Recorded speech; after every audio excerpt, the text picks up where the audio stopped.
Welcome to the Energy Policy Now podcast from the Kleinman Center for Energy Policy at the University of Pennsylvania. I'm Andy Stone. The global market for voluntary carbon credits appears primed for growth as industries look to offsets to balance their climate emissions. Case in point, in 2027, a new international rule will require airlines to use carbon credits to cover emissions from cross-border flights. And pressure is mounting for other sectors, including fossil fuels, to offset a broader share of their supply chain emissions. But this push for expansion comes at a moment of crisis for the offset market itself. A number of recent studies have shown that the bulk of offsets don't deliver the climate benefits they promise. Those doubts have raised questions about whether offsets can play a reliable role in cutting emissions. The offset industry has responded to criticism by moving to increase transparency around projects and by taking steps to ensure credit quality. At the center of these efforts are what's known as independent third-party auditors, which are promoted as the bulwark of credibility in the offset market. Yet these auditors operate within the same structural pressures and conflicts of interest that challenge the market as a whole.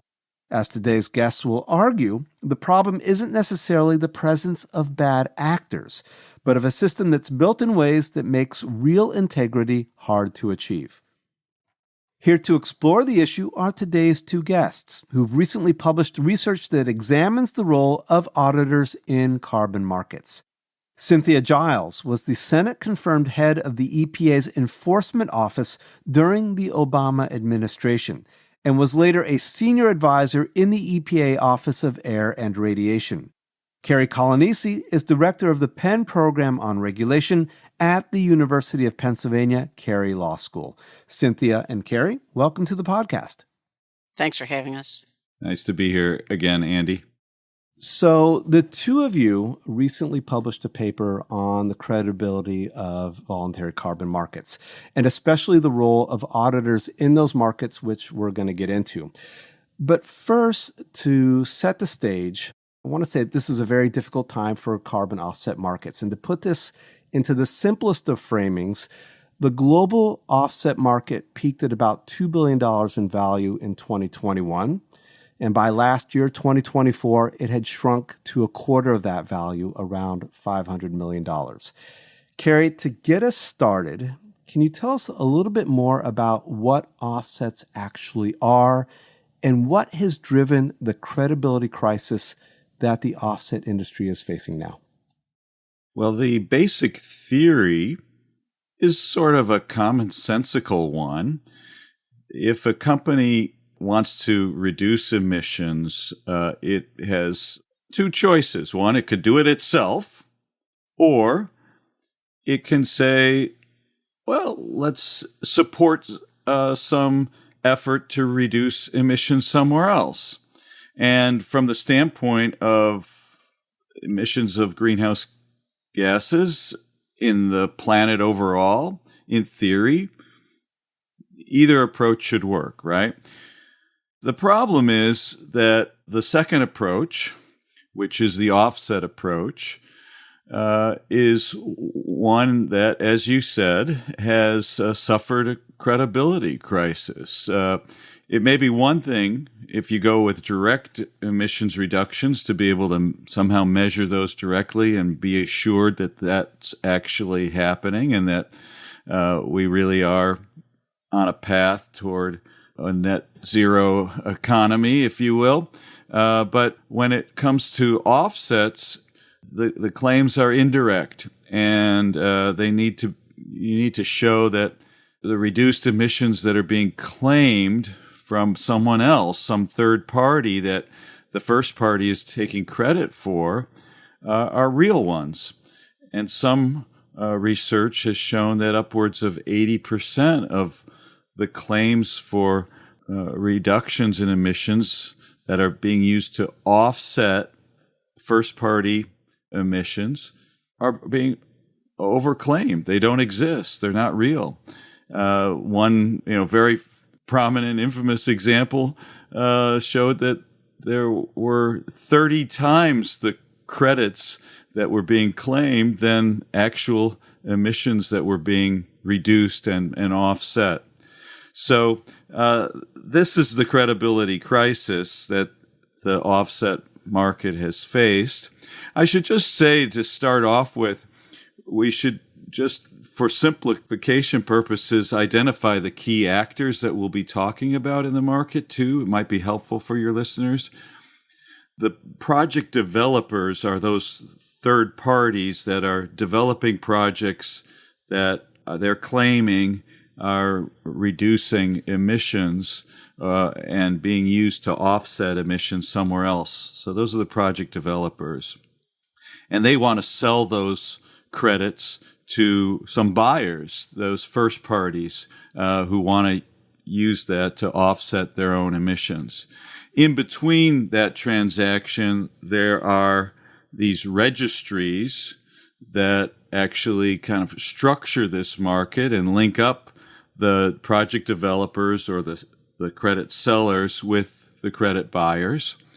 And then there are auditors, and we're going to be talking about auditors a lot.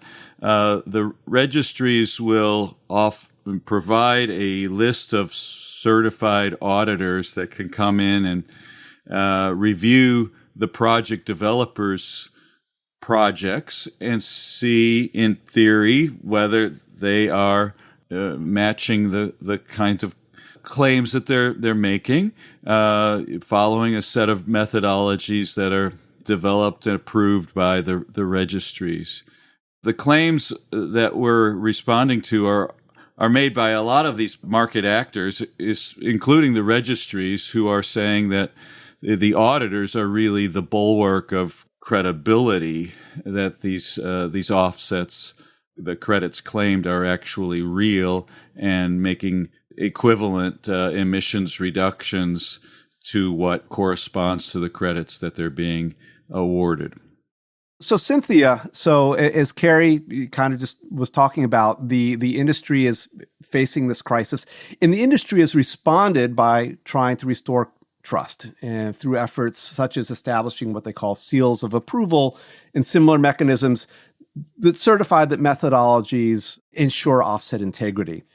Cary also focused on, or began to talk about, these third-party auditors. I want to ask you a little bit more. What is the defined role of these auditors within the larger offset ecosystem? So the auditors play a role in that framework that Cary laid out, and they are tasked with verifying the credits that have been claimed by a project developer before a registry approves the credits. So all projects are required, mandated, to hire a auditor to check their work, so to speak, and before they issue credits.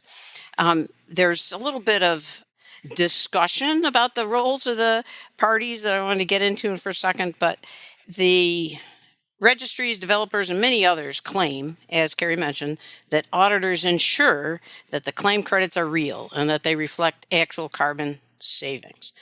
Our work presents research showing that auditors selected and paid by the firm being audited, which is how it works in carbon offsets, do not provide an unbiased assessment they're claimed to provide. Never mind that the auditors have been required for 20 years. That's since the beginning they've been required, and we still have had all the scandals about overclaiming. Now, the auditors say that their role is only to check compliance with the methodology. That's the requirements that the registry lays out for certain project types. But that's not what's being claimed by the people promoting carbon offsets. They tell buyers that buyers can rely on auditing to assure credit integrity, and we're saying they definitely don't do that.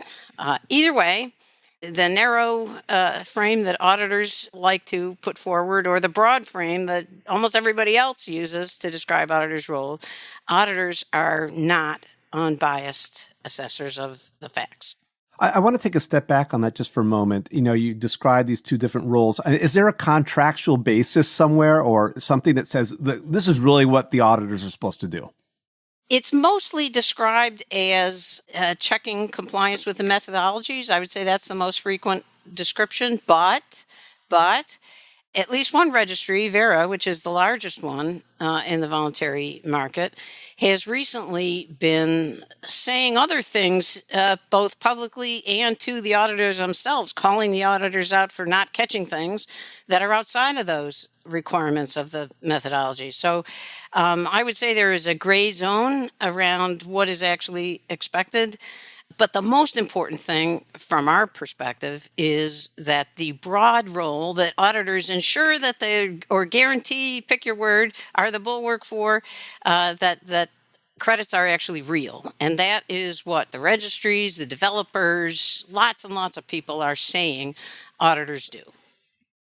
And by the way, also in the category of sort of level setting here, we should just be clear that we're using sometimes non-technical terms of art by referring to auditors as auditors. In some settings, they're called validation and verification bodies, for example.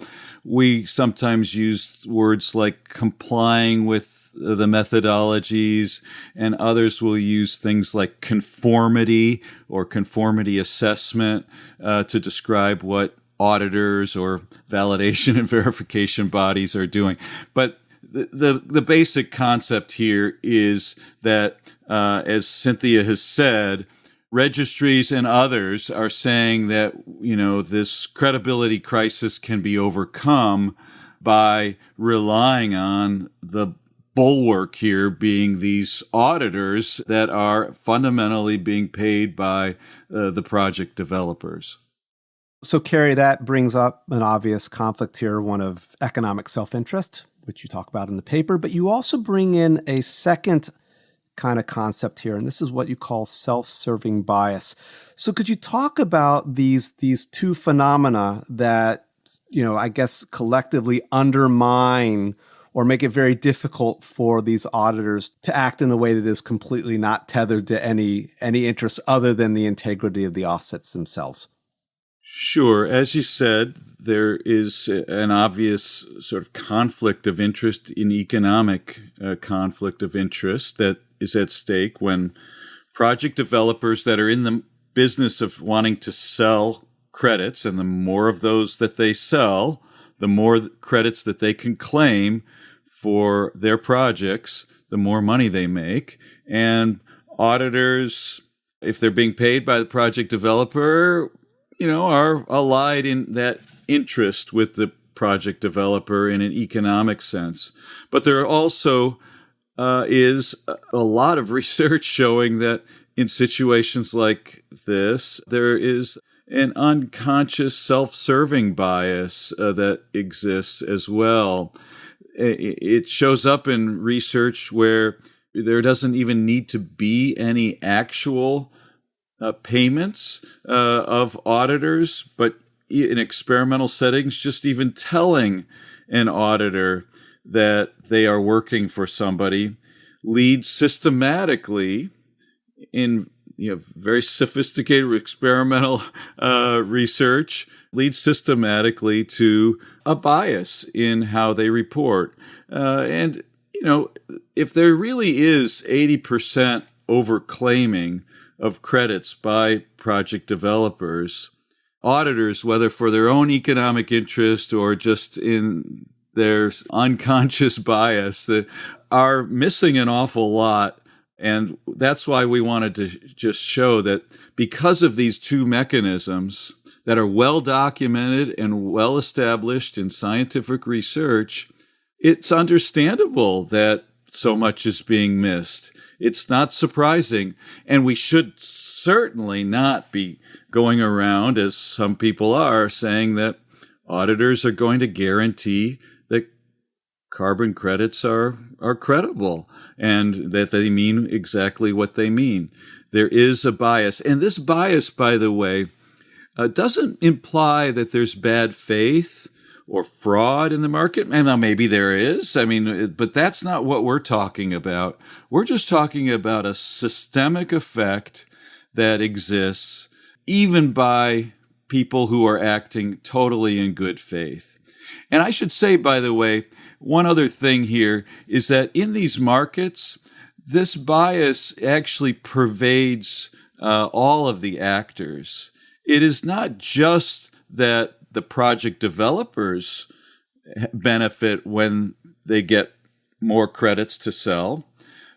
And it's not just that auditors will have more business when they're going along with the interests of their clients, but registries make money on the number of credits that are being sold. And the buyers of these credits want more of those credits at lower prices. And so the more of those there are for everybody, there's a benefit. And that's a really troublesome feature of the voluntary offset market.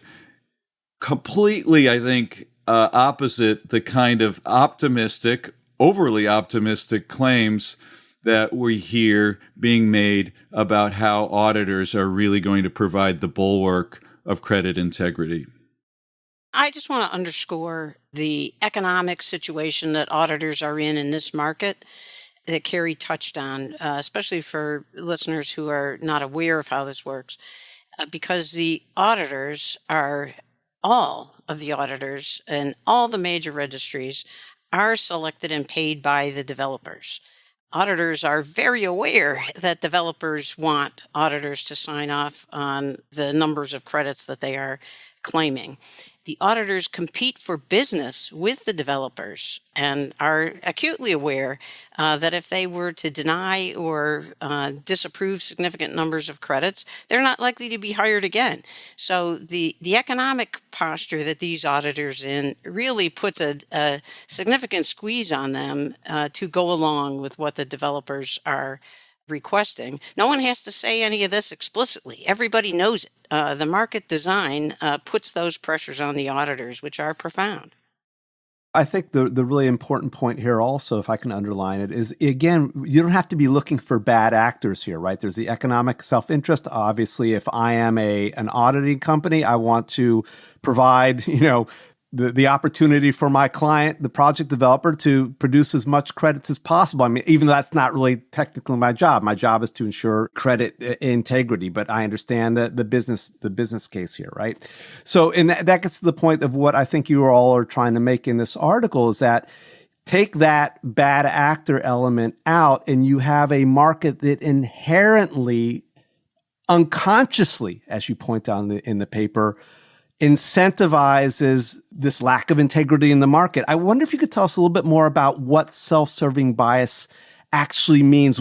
Contrast it with that economic self-interest and how it influences the actions of the auditors.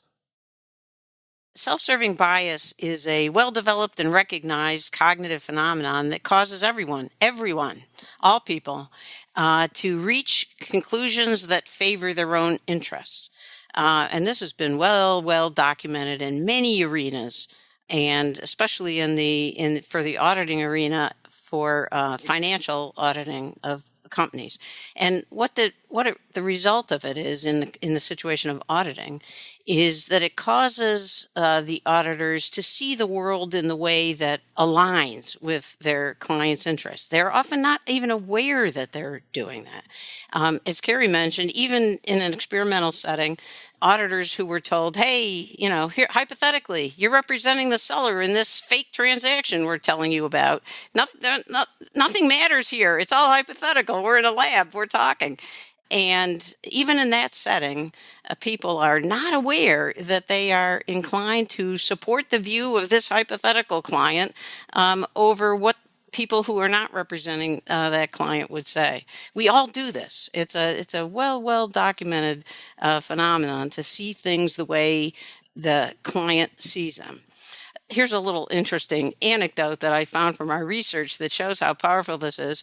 So there was an experiment done saying, I wonder if we could counteract this self-serving bias by requiring financial auditors, requiring them to go in front of a little board and explain their thinking and explain their reasoning. And that might cause them to think twice, and it might cause them to be less biased towards the perspective of their client. And they found just the opposite. that when you had people go in front of this little mini board to explain their reasoning, it caused them to double down on aligning with the bias, and it caused the bias to be worse. So this is a very powerful bias that we all carry around. And the challenge here in the carbon offsets world is you have that natural bias, and it aligns with this powerful economic interest that these auditors have to reach an auditing conclusion that favors what their client wants. And those things together, they are a very powerful reason why you should not expect these auditors to be able to actually provide an unbiased accounting. And if I could add to that, too, we're talking about auditing in some very difficult circumstances. I mean, put aside, first of all, that some of these projects are in very remote areas, and that poses its own challenges for reviewing what's going on. But fundamentally, in the voluntary carbon offset market, we're expecting that the credit validation process overall is going to provide some assurance against a counterfactual world that can't be observed, a world that didn't exist without this project. Would this forest land have actually remained forest land or not? That's a very difficult question to ask fundamentally.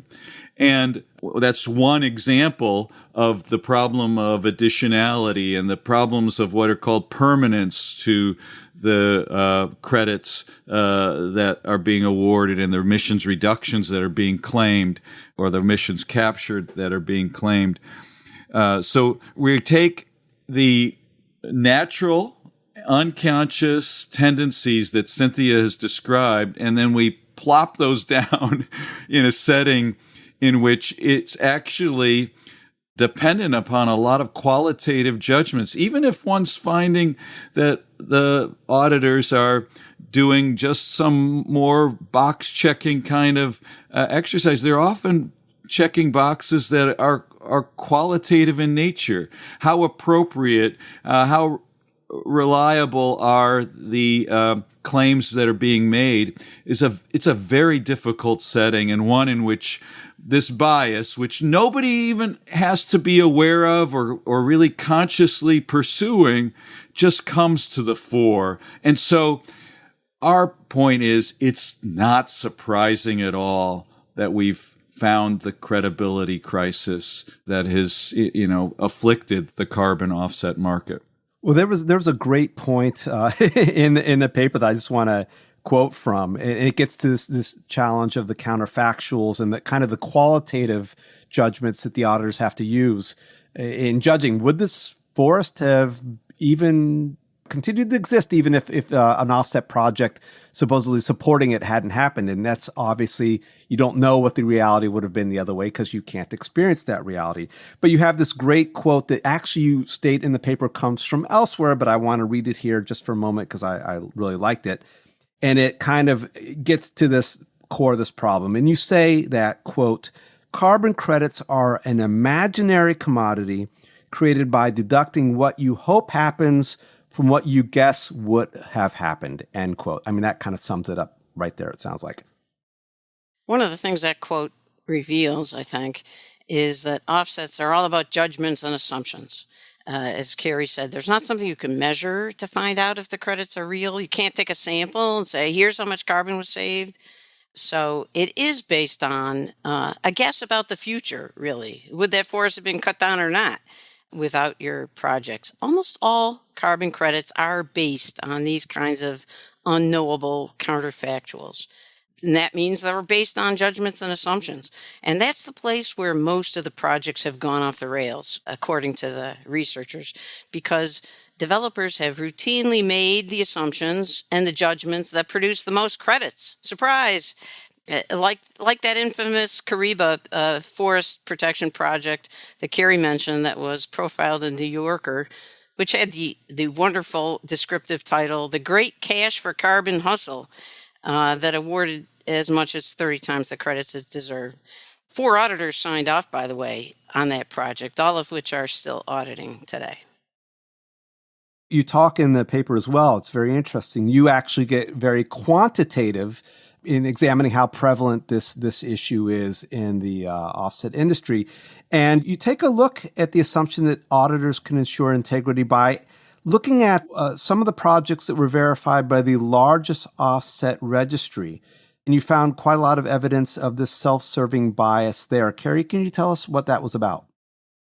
Let me say, first of all, that we do have an empirical component to our paper that we also, by the way, report in our editorial that appeared in Science, where we reviewed 95 projects. But we're not saying that this empirical component is a test of the prevalence overall in the market of these problems. These 95 projects are not by any means representative of all projects. We're looking at, first of all, just 95 projects in 3 areas: forest restoration and preservation, rice cultivation, and cook stoves. Okay, so that's not all of them. But second of all, and most importantly, these are 95 projects that have been identified either by registries, Vera, the biggest registry, or by peer-reviewed research as having serious overclaiming problems. And what we did is look at these, again, not for the purpose of saying something representative of the market as a whole, but rather to see if the kinds of problems that have emerged in the market about credit integrity are associated with just, say, 1 or 2 auditors that have been consistently falling down on the job. Is that what's going on? Or is the problem, when these scandals and serious cases of overclaiming have erupted, is it by a wide range of auditors? How many auditors have their fingerprints on these very problematic projects? And that's why we look at these 95 projects, and we find that actually about 2/3, roughly, of the current auditors that are registered by Vera have been associated with and done in at least one audit, sometimes many more, of 1 or more of these 95 projects. This is evidence that's consistent with what you would expect if this is a systemic problem, consistent with the research that there is this systemic bias that exists in audit quality and in the ability of auditors to check overclaiming. It is for that reason, then, that it's at least prevalent that there's a lot of auditors that are involved in these problematic projects.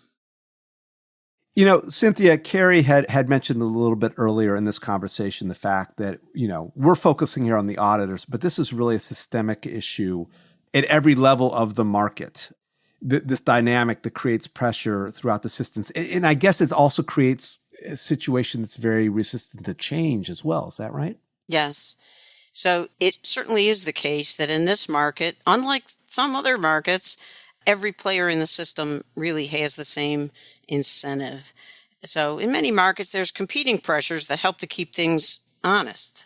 And offset markets don't have that. As we've talked about, everybody wants more credits. Developers obviously want to sell more credits. Registries make more money the more credits they approve.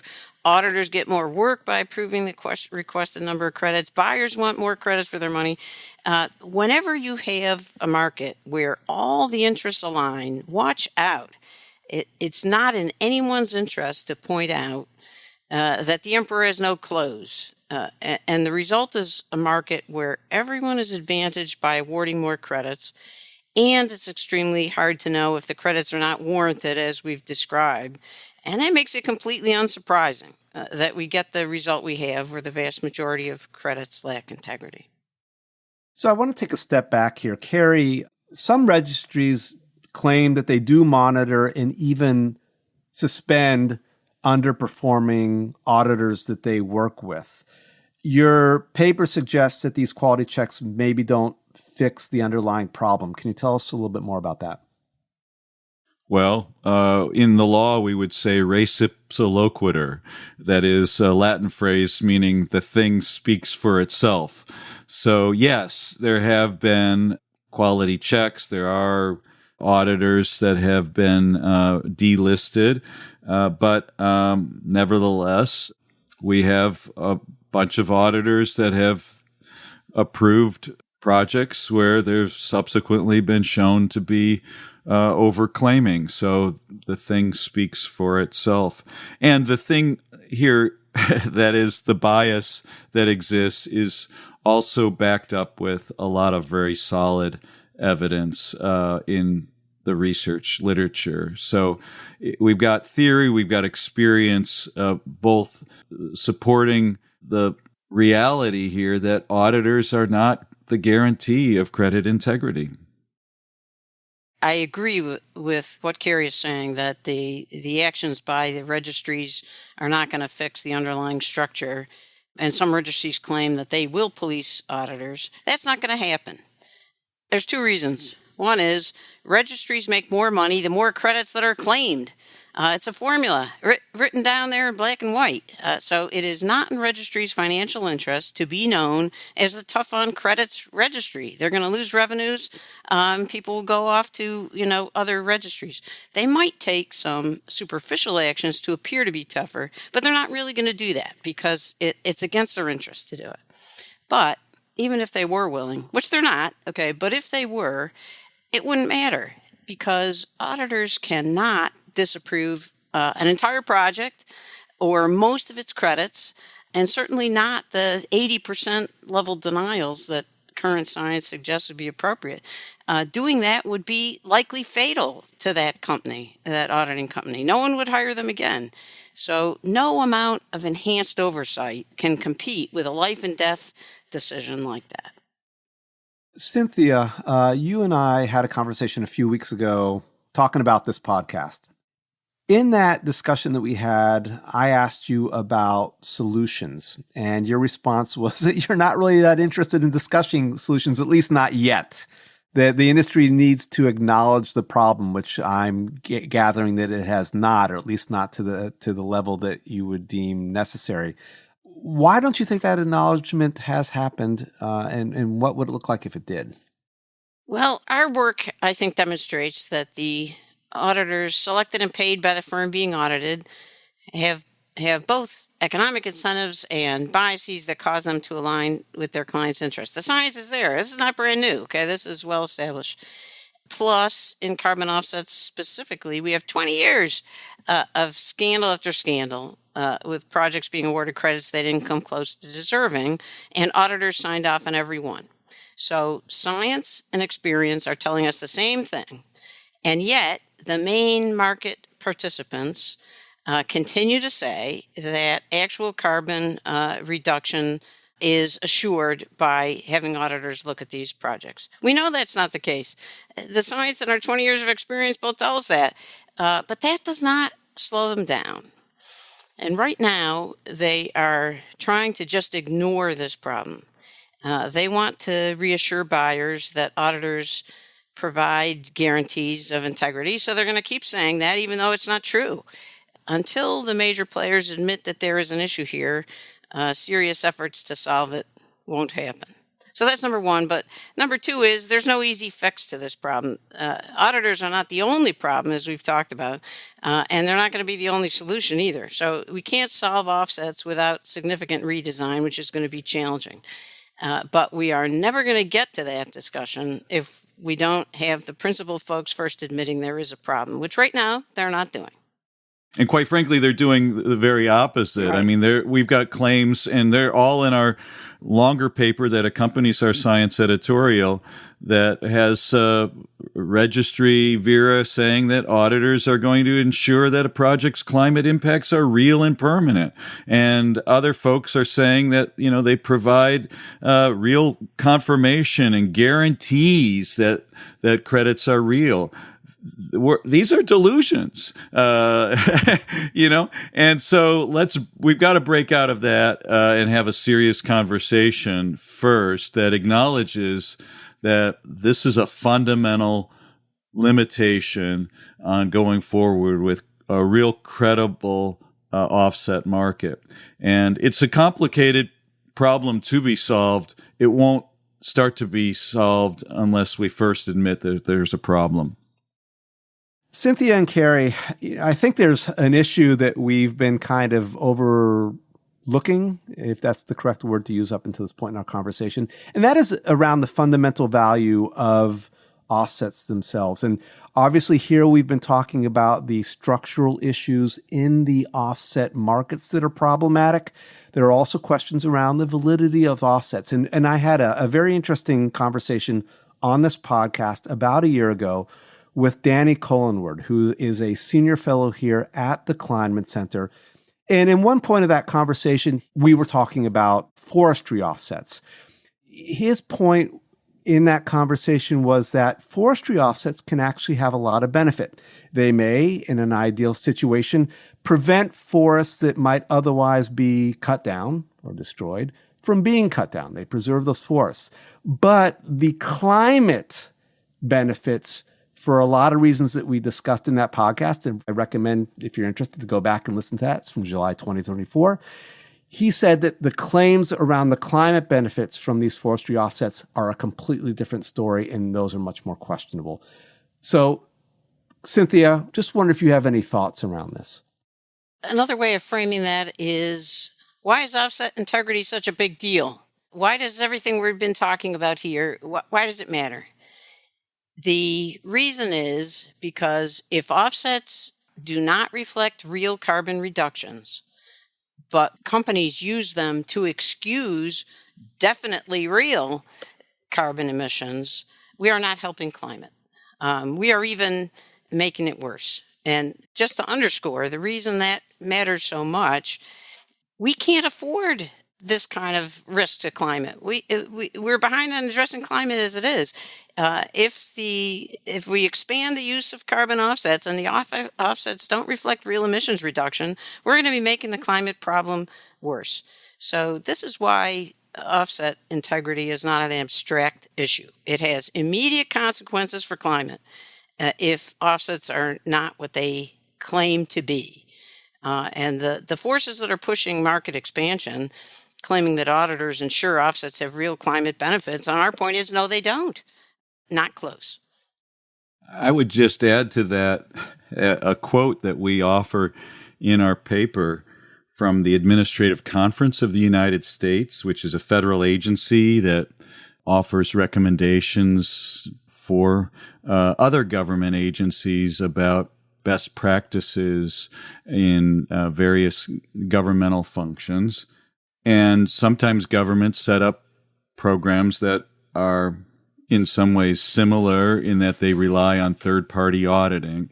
And so this report that ACUS, the Administrative Conference of the United States, prepared notes, and I quote here, that when the risks are high, a conformity assessment program should be characterized by high degrees of rigor and independence, close quote. And for the very reasons that Cynthia has just discussed, it's hard to imagine any realm that is higher risk today than the future of the planet. And if we have a very large-scale offset program that's really if it's going to become the cornerstone of our pathway toward addressing climate change problems, and it has these fundamental, at base, difficulties with guaranteeing the reality of the credits that are underlying the market, we're not doing ourselves the kinds of benefits that are being claimed from the offset market. I have a final question for the two of you. And this gets to the fact that even with the credibility concerns that we've been talking about, demand for offsets does appear set to grow through demand from airlines due to Article 6.4 of the Paris Agreement, which will result in a carbon market soon being operationalized within the Paris framework, and also, other needs, for example, for Scope 3 emissions. Given all of these pressures to grow the offset market, the question is, can it expand with integrity? And are buyers going to really understand what they're getting? Cary, I'll direct that to you. I think the experience of the last 20 years and the research that we review in our paper and note in our science editorial are ones that suggest real problems that are not going to get any better if the climate offset market expands. And if it expands dramatically, the challenges, the pressures are only going to get worse. I agree with what Cary is saying, and would also add that because offsets are so incredibly complex, there's really no way that buyers can be sure that they're getting what they think they're getting. So there is an understandable impulse to have someone reliable checking for you. And that's what auditors are supposedly doing. But the reality is auditors are not checking for you. And it's important that the buyers be aware of that, because they cannot count on the auditors to protect them from offsets that will ultimately fail their climate purpose. So buyer beware. Cynthia and Cary, thank you both for talking. Thanks very much, Andy. Nice to talk to you again, Andy. Today's guests have been Cynthia Giles and Cary Coglianese. For more energy policy research and insights, as well as our archive of 9 years of energy policy now, visit the Kleinman Center for Energy Policy website. Our web address is kleinmanenergy.upenn.edu. Thanks for listening to Energy Policy Now, and have a great day.